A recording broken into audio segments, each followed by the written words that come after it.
You want a relationship, but you're scared of rejection. You pull them closer and then you push them away. You guessed it, we're talking about disorganized attachment style. If you don't know already, my name is Simone Saunders. I am a licensed therapist in Calgary, Alberta. And if you haven't already, click that subscribe button and welcome to the community.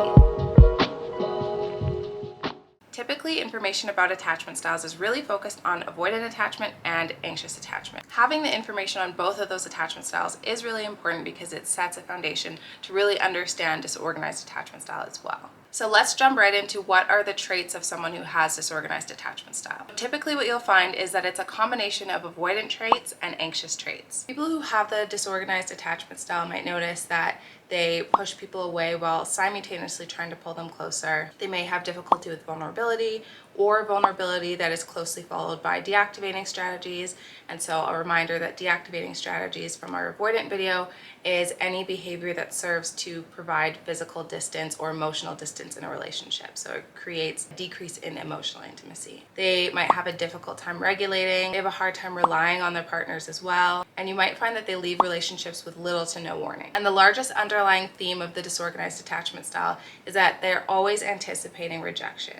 The core belief of those who have the disorganized attachment style, whether that's conscious or subconscious or unconscious, is that the people who love me will hurt me. So you're probably wondering, where does this come from? What causes the disorganized attachment style? And a few things can cause it. The biggest one is childhood, and that's the most common and the most talked about. So in childhood, when a child's needs are met inconsistently, and on top of that, they experience their caregiver or caregivers as being a source of love and fear, and that means that they are witness to their caregiver being hurtful to someone else, whether that's emotionally, physically abusive, psychologically abusive, or they're a victim of the verbal, emotional, physical, psychological abuse themselves. That's what instills the disorganized attachment style. Like we talked about in the Attachment 101 video, our relationship with our caregivers provides our blueprint for social interactions and safety. So if our caregiver is someone who we both love and fear at the same time, it's going to be very hard for us to assess safety in the future with other relationships, whether that's intimate or platonic. So it causes early trust issues within ourselves and other people as well. So if we look at the three different insecure attachment styles, the anxious attachment style has a very hard time trusting themselves. The avoidant attachment style has a very hard time trusting others, and the disorganized attachment style has a very hard time trusting themselves and other people.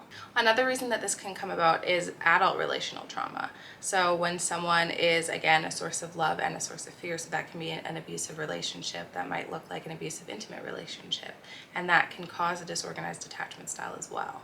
It's really important to recognize the psychological impacts of any sort of abusive or neglectful relationship, regardless if that's in childhood or adulthood, because they do have impacts on our future relationships. The disorganized attachment style can be one of the most difficult attachment styles to cope with, just because there's a lack of consistency in the presentation. And so you might find that certain partners bring out the more avoidant side of you, whereas other partners might bring out the more anxious side of you.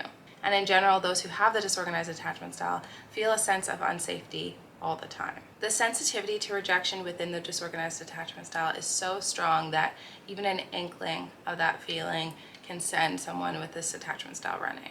Again, the underlying assumption is that those who love me will also hurt me. And so it's easier and more painless to leave than to be left.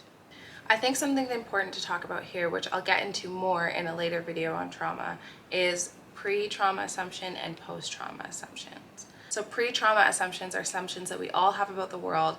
They're typically unconscious and they go unchallenged unless something happens. After something traumatic happens, then those assumptions are challenged and changed. So within the disorganized attachment style, for example, prior to this dynamic happening, the pre-trauma assumptions are that people are safe, I can trust people, people are reliable, I can keep myself safe, or I can trust others to keep me safe.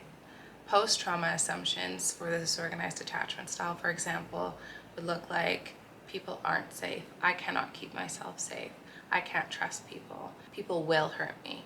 And so those are the underlying assumptions that you walk into the world with and base your attachments and relationships off of. So moving forward, what do you do about it? How can you improve some of these things that you want to work on? First and foremost, what I will say is that therapy can be very, very helpful, especially with deep attachment wounds, and especially if there's attachment trauma or developmental trauma that's occurred. So in understanding the root cause of your attachment history, I would invite you to take a look at your relationships with your caregivers and your romantic relationships as well. Is it something that possibly originated in childhood, or is it something that originated in adulthood? What has been your perspectives or your fears around relationships? What do protest behaviors look like for you, or deactivating strategies? And I think it's always helpful to start building trust within yourself while simultaneously leaning on your community as well, because community is so vital in healing any sort of attachment wounds. So in terms of building trust with yourself, note the places where you struggle. Do you struggle to follow through? Do you struggle to keep yourself safe? And starting to follow through on small, doable tasks that can help you build trust with yourself. In your community, whether it's platonic relationships or intimate relationships, how can you slowly and incrementally move to a place where you are starting to feel safe? Maybe that's experimenting with vulnerability. Maybe that's experimenting with allowing others to be vulnerable with you. Maybe that's experimenting with relying on other people, or asking for your needs to be met, or even identifying your needs. Maybe that even means experimenting with verbalizing your feelings, even if that's not to someone, whether that's through regular journaling, video journaling, talking to yourself, or talking to someone else. The biggest thing that's important to remember is that relationships are always going to be a little bit difficult. There's always going to be challenges that come up in relationships, regardless of the attachment style that you are. And attachment is fluid and can change from relationship to relationship as well. If you have any questions, leave them down below. If you have any topics that you would like me to specifically cover, also leave that down below in the comments and I will try to get back to all of them. Also remember to hit that subscribe button, and I will see you in the next video.